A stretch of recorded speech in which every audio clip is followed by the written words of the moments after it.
Наташа каждое лето с нетерпением и трепетом ждала приезда в гости к своим любимым бабушке и дедушке. Это был весьма особенный период, когда она покидала городскую суету и исчезала в объятиях сельской местности. Этот отдых становился для нее настоящим приключением, полным незабываемых впечатлений и развлечений. На протяжении всего этого времени она могла провести огромное количество часов на свежем воздухе, наслаждаясь природой и ее окружением. Каждый новый день представлял собой новый вызов и новые развлечения, в которых главными героями были она сама и ее верный друг с 4 лапами, собака по имени Дымок. Парочка становилась неразлучными друзьями и компаньонами, жизнь на природе объединяла их вместе. Они проводили бесконечные часы, играя в разные игры, принимая участие в настоящих спортивных соревнованиях и поединках, испытывая свои силы.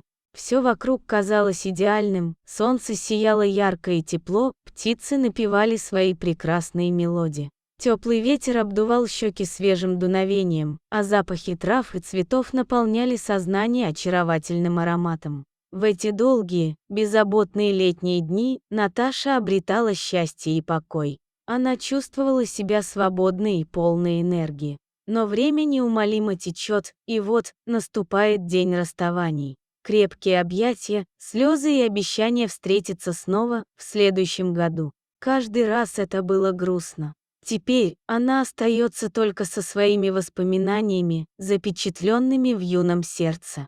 И каждый год, в середине жаркого лета, она вновь возвращается в это удивительное место, чтобы окунуться в безмятежность и радость детства, встретить своих любимых бабушку с дедушкой и снова стать неразлучными с Дымком. Дымок был немецкой овчаркой, верным и преданным другом девушки. Они проводили много времени вместе, бегали по лугам и играли во дворе бабушкиного дома. Но однажды Наташа решила сделать особенную прогулку с Дымком и отправилась с ним в лес. Они шли между деревьями, наслаждаясь зеленым покровом и пением птиц. Дымок, как всегда, был полон энергии и радости, бегая впереди и возвращаясь к Наталье, чтобы проверить, все ли в порядке. Девушка улыбалась, наблюдая за своим верным спутником. Вдруг Наташа решила бросить псу палку. Подобрав палку с земли и с силой, она бросила ее вперед. Собака быстро поняла игру и с радостью помчалась за палкой, чтобы принести ее обратно своей любимой хозяйке.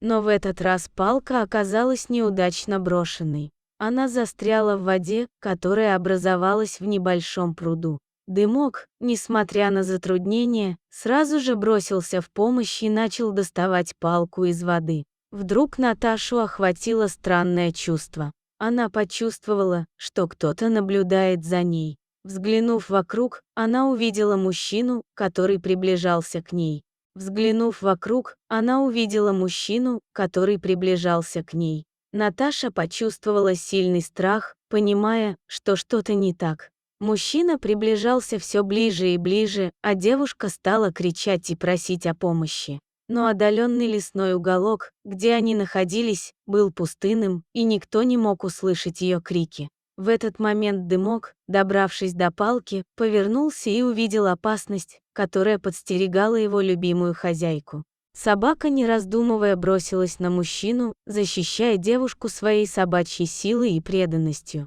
Мужчина был ошеломлен неожиданной атакой и попытался отпихнуть собаку, но Дымок не сдался.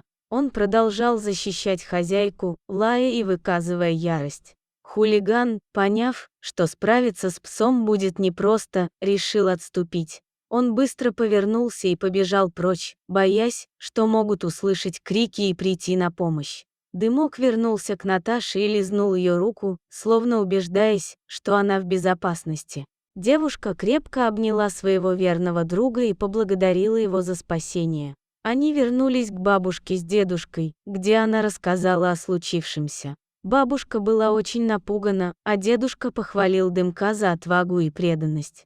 С того дня Наталья всегда оказывала особое внимание к своему верному другу. Она никогда не забывала, что он спас ее от опасности и всегда старалась быть рядом с ним, бережно заботясь о своем самом дорогом спутнике.